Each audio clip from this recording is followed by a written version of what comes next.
In the previous video, we explored the notion of a derivative and how it's related to how the rate of change of y with respect to x. So let us revisit our concepts. So the derivative of y dy by dx, okay, is equal to the limit as delta x approaches 0, okay.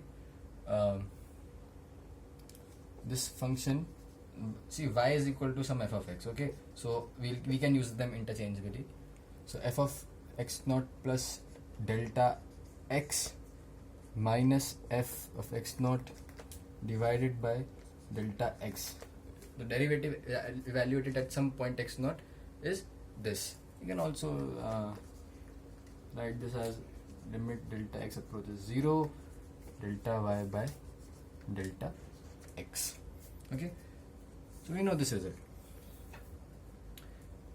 and this dy by dx is the derivative, is called the derivative of y with respect to x, okay. Derivative of y with respect to WRT, short form, to x, okay. Now I want you to think this derivative, okay, as a fraction, okay. You can think in some cases as a fraction, okay, some quantity, some very small change in y divided by very small change in x, but the real thing is that it's an operator, okay. What an operator does is, say you have an operator a, okay, it acts on a function, any function, to give you some other function, okay. Let us say g of x, okay. That is what an operator does. Operator acts on a function to give something else, some other function. Now you can think of this derivative as an operator, which means d by dx, alright. So this is your operator, and then you put in some y, okay. So d by dx of y, so you put in y and yeah, you get something else. Now this is the as far as we could go. So if you are given some function, you evaluate this quantity, okay, take the limit as delta x approaches 0, and then you will get the formula for delta y by delta x. Now how to do this for some functions, it's a different story in its own, okay. It's a chapter called limits in mathematics, and it deals with if the functions are continuous itself, they are differentiable, etc. So we are not going to go into the proofs, but I'll be listing some functions, okay, and then you can see some important functions in physics, and you can see, okay, what those derivatives are. So here is a list of some functions and their derivatives. Now here's an important changing in notation. See, if you have the function f of x, okay, and the derivative of this function can also be written as, okay, f dash x, okay, or f prime x. So that is what I have used. If this is f of x, here is the derivative f prime x, alright. And another thing is that, okay, you got a function, you differentiated it, you will get another function. You can differentiate it again, okay, if you want to. So how do we do this? We take the derivative d by dx of f of x, okay. This means you first had f of x, then you calculated its derivative, and this quantity is a function in itself, and then you took its derivative, okay. So it's written as d square by dx square f of x. You have taken the second derivative of f of x, and it is written as f double dash of x, okay. Similarly, you can extend it to third derivative, fourth derivative, so on. That was just an explanation for notation. Now let us have a look at some functions and their derivatives. So first is c. C means a constant, okay, any constant. So the derivative of a function of c is 0. So how can you explain that? Well, the derivative is nothing but the slope, okay. Now I want you to draw the graph of this function c, a constant. What does it look like? And if y is equal to a constant, then the graph will look something like this. Okay, a straight line. So for x is equal to 0, y is a constant. For x is equal to 1, y is a constant. X is equal to 2, it's a constant. A straight line. Okay, it's a horizontal line. And what is the slope of a horizontal line? It's nothing, it's 0. No inclination at all. So derivative of a constant is 0. Alright. Second, it's very important, x to the n, where n is any number. Okay, so derivative of x to the n is n times x to the n minus 1. This means, let's take an example. So d by dx, let us say x cube. Alright, x to the third power. So if x to the third power, so n is 3. Okay, you can compare. Now if n is 3, the derivative, what it does, it brings out the e. So n 3 times x to the 3 minus 1.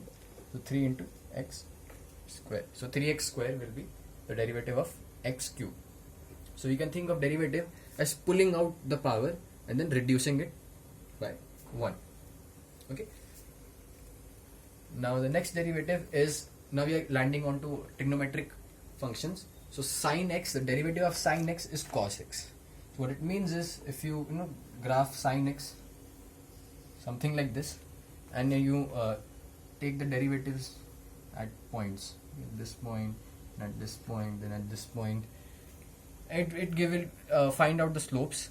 Okay, and you graph your values of slopes. Okay, this slope will have some value at some x.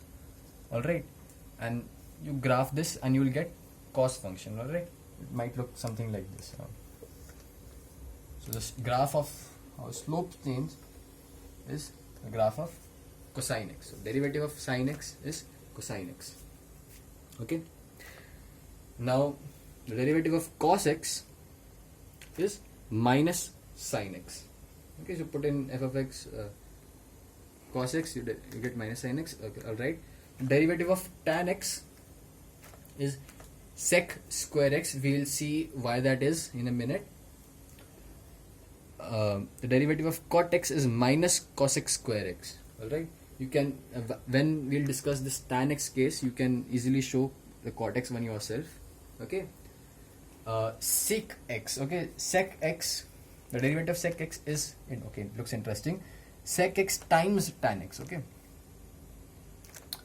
The derivative of cosec is similar, but with a minus sign. So minus cosec into cot. So the cofunction of sec is cosec. So you have cosec in place of sec. The cofunction of tan is cot x. So you have cot x, and you have a minus sign in front of it. Ln x. Okay. Now we're going for logarithmic functions. So slope of ln x, or the derivative of ln x, is 1 by x. Okay. So what is ln? Let us revisit the concept. So ln of x is nothing but the log base e to the x. That's how ln is defined. Alright. So, and now exponential functions. Okay. So you have some number a, okay, and you raise a to the power of x. So notice the x is in the exponent here. Now it is a to the power x ln a. Alright, so d by dx a of x is a to the power x ln a. Now you put a equal to e in this case. Alright, so you get e to the x ln e. Alright, and what is ln e? Ln e is nothing but log base e of e. So it is asking which number shall I raise e to, okay, to get e itself. That is obviously 1, so because e to the 1 is e. So ln e is nothing but 1. So you get the derivative of e to the x, alright, is e to the x. It doesn't change. Okay, so it's a very special function, e to the x. That's why it's a very special.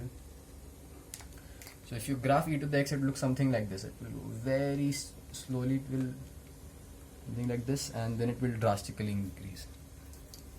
So if this is your x, this is the function e to the x. So this will be e to the x. This is your function So if you want the slope here is the value of the function, okay, and so we say that e to the x grows at its own rate. That's one way. It's a very special property of this exponential function e to the x. Now, okay, we have these functions. Now, how to find derivative of any general function? Okay, functions, say two functions, f of x and g of x. Okay, what if you know you have the two are multiplied, divided, added, and subtracted? Well, we have some rules for that. Let us see what they are. So let us say we have two functions, f of x and g of x. Okay, and it is also, they can also be written as f or g. Okay, as long as you know they both are functions, it's not an issue. All right. So first property is that the derivative, okay, of c some constant times f of x is the constant. Okay, take out the constant and derivative of f of x. Now I could have written f of x with black, but what I want you to focus is that the derivative is an operator and acts on some function. So functions are in color and the operators are in black. Alright. Say for example d by dx some 5 e to the x. Okay, you want to calculate the derivative of this function. Now 5 is a constant, so you can pull this out of your derivative. Okay, so 5 goes out, d by dx of e to the x. Alright, and what is the derivative of e to the x? Well, if you remember, it is nothing but e to the x. So derivative of 5 times e to the x is 5 e to the x. Alright, that's interesting. And in general, okay, d by dx of some constant times e to the x is nothing but the same function, constant times e to the x. You can show this yourself, right? C goes out of the derivative, e to the x gives e to the x. Now for the second part, so say we have two functions, f of x and g of x, f and g, and you add or subtract them. Alright, so the derivative of the sum or the sum of these two, okay, is the sum of individual derivatives. Okay, and if it's minus, it's minus. Take an example, d by dx, the derivative of sine x plus cos x. Alright, so we need to find the derivative of this function, sine x plus cos x. So it's the derivative of sine x, okay, plus the derivative of cos x. The derivative of sine x is cos x, so this is cos x, plus the derivative of cos x. The derivative of cos x is minus sine x. Okay, so it's a minus sine followed by sine x. This is the derivative of sine x plus cos x is cos x minus sine x. Okay, now what if we had a product of these two functions, okay, f of x times g of x? That's interesting. So what we do is, this is the formula. Alright, we let the first function to be constant, which means we don't differentiate it, we only differentiate the second function, g of x.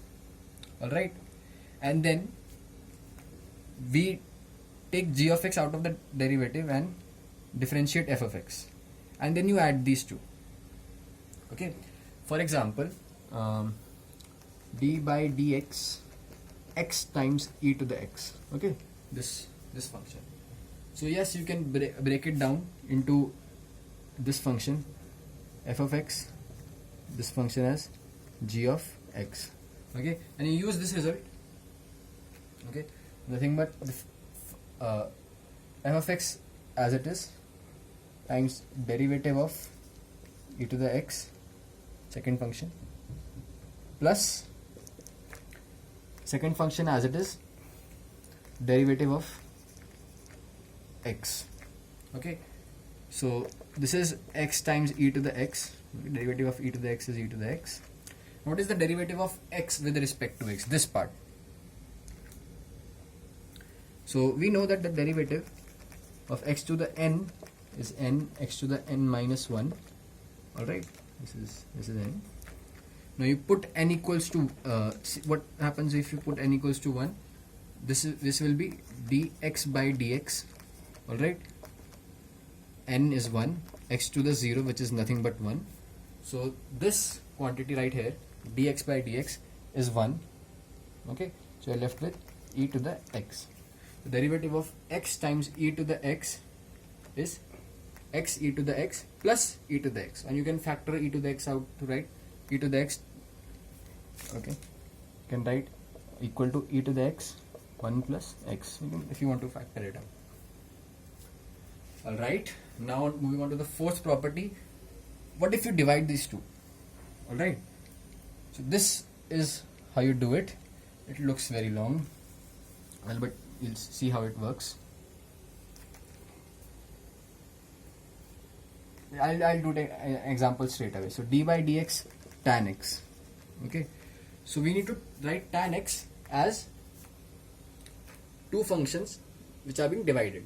Okay, and yes, you may remember it is nothing. Tan x is nothing but sin x by cos x. So d by dx sin x divided by cos x.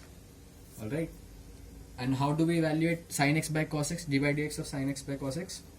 Well, look at the formula. So first the denominator, okay, which is cos x, then the derivative of the numerator, sin x. Okay, numerator is f of x, so denominator times derivative of numerator, okay, minus the numerator f of x. F of x is sin x in this case, times the derivative of g of x. G of x is the denominator. Okay, the denominator here is cos x, d by dx cos x, and this whole thing divided by square of the denominator. So g of x square. Okay, so cos x divided by cos x square. Okay, cos square x. Now let's do this. So the differentiation of sin x with respect to x is nothing but cos x. So we have cos x, this is cos x, this is cos x into cos x, we have cos square x, and the derivative of cos x, okay, is minus sin x. So minus sin x times minus sin x is plus sin square x. Alright, and this whole thing divided by the square of cos x, which is nothing but cos square x. Okay, and cos square x plus sin square x is 1. So this is 1 divided by cos square x. Okay, and 1 divided by cos square x is nothing but sec square x. So the derivative of tan x is sec square x. Now this is an interesting one. D by dx of f of x. Okay, now this is more of a technique to evaluate the derivative with respect to another function, say u, times the derivative of u with respect to x. Now where is this used? Say for example you want to evaluate the derivative of sine 3x. Okay, now this might look like one function, but there are two functions. Okay, so the first function is 3 times 3x. Alright, and then the second function is taking the sine of this. So if you put in x, first you will multiply it by 3, and then you will take your sine. Now this property is helpful to evaluate derivatives of functions like these. How do we do this? Let me first of all write this down. D by dx sine 3x. Okay, and let say u be 3x. Okay, so we differentiate d by dx sine 3x is equal to d by du. Okay, 3x is nothing but u, so d by du sine u into du by dx. Alright, so d by dx of u is nothing but 3x. Right, now we evaluate this. So what is a derivative of sine with respect to with respect to u? Well, it's nothing but cos u. Okay, it's just, we have just changed the variables. It's as good as changing the variables and nothing else. And what is the derivative of 3x with respect to x? So 3 goes out.